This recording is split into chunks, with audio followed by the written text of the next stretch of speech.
Katie here, and as you are well aware by now, October is Breast Cancer Awareness Month, which I have always renamed Breast Health Awareness Month.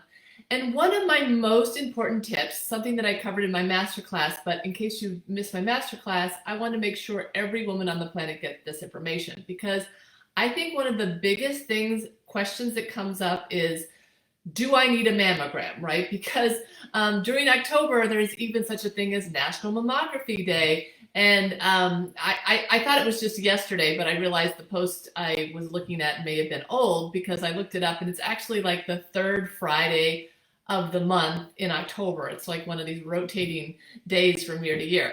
But this is kind of one of my little trigger points or pet peeves because the answer to that question is not a simple you do or you don't. It depends, right?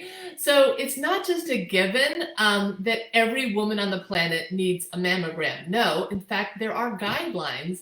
And while the majority of organizations do recommend some kind of screening between the ages of 50 and 74, they're not all in agreement about this, right? Because, and for good reason, right? Every woman is different. So what I would say to you, I'm going to post a link to the CDC screening guidelines. And it's really interesting because it shows you the different organizations and what they recommend. And most of them do not recommend yearly mammograms for women of average risk.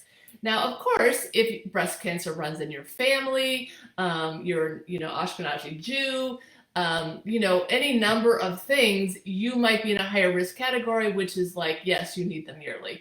But I do want to caution you because mammograms are not without risk. And this is the real PSA here.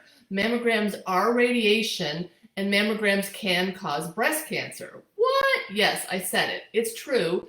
So again, like any diagnostic test, you have to weigh the downsides with, the risks versus, the rewards, right? That's with any treatment or any diagnostic. And so the key is figuring out what is your risk, versus reward. So I just really hate it when it's like, I love that, we have this awareness this month, but I really hate that that is the go-to way because there are other ways. And I want to tell you about two of them right now. Again, this is part of my masterclass, which I am going to be doing probably in another 3 weeks. So look for that. But in the meantime, I want to say that this is something you can literally take into your own two hands. And that is because we have these lovely two hands so that we can examine our breasts every month. So I want to encourage you to learn how to properly do a breast exam and look for lumps. Learn what is normal and not normal for your breasts. And like I said, it's not sort of a given.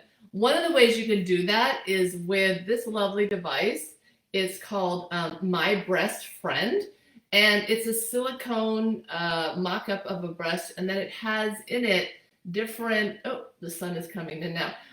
It's got different size lumps at different places in the breast, and you basically teach your fingers what to look for, right?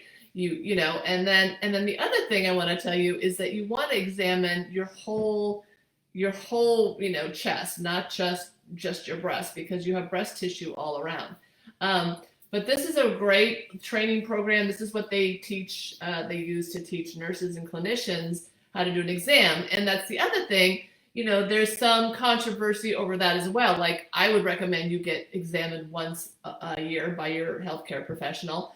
But some people are saying, well, that doesn't always catch everything. And it's true, it doesn't. It didn't, in my case, I found my practitioner did not. But again, that's because, there's 364 days of the year between your visits when your breast health can change. So you need to be examining your own breasts each and every month. If you're menopausal, I recommend you do it on the first of the month every month. And if you're premenopausal, then you want to do it 3 to 5 days after your menstrual cycle starts. So basically the end of your period. So that's the guidelines there. I really recommend this one, right? It's totally safe to do. It's the best thing in my mind that any and every woman needs to be doing. And then there are other things as well that I recommend. I recommend ultrasounds, which are completely safe. That's a great way to screen. And thermograms, which actually can detect breast cancer activity long before any other methods, because it shows, what'll show up is that there's a lot of blood flow to the area, which is sometimes the first sign that cancer is starting to form. It's like looking for the nutrients to grow. So it'll show up as hot spots on your breasts. It's not a definitive way to detect breast cancer, but it's a great first step, and it's completely harmless to your body. So check that out as well. Anyway, this is really important stuff, because this is really what's important, for you to know about what's the best way to monitor your breast health. And it's not as simple a story, unfortunately, as just everyone go get a mammogram. So, because there are downsides of that as well.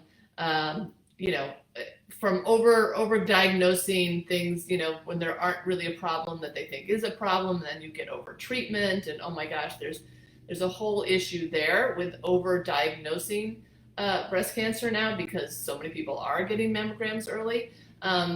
That and the other risks are, if you start screening, in your 30s and you're getting them all the time, then you run the risk of all that radiation and actually developing breast cancer from the mammograms, which are also smashing your breasts. And there's issue there too, because you could be releasing any ductal cancer. If you're smashing the breast, now it could, actually get seeded into the rest of your body. So there are downsides of the mammogram. So that's all I want to say, is that you need to get with a healthcare professional and or a cancer coach and figure out, is a mammogram right for me, and what kinds? There's also different kinds now. There's 3Ds, 4Ds, all kinds of stuff. They keep coming out with new stuff. And I think I've even seen some really promising new ways, like really safe MRIs and whatnot, but that are just on the beginning phases, so to speak, that aren't available everywhere. But there's some good technology coming out there. So anyway, that's my tip of the day. Check out My Breast Friend. There's a link below that you can check this little puppy out if you want to get that and learn how to do that. And I'm also going to post the CDC recommendations, so you can look that over and just make an informed decision. But we definitely want to take this matter into our own two hands. Okay. All right, ladies. I'll talk to you again soon. Take care. Bye-bye.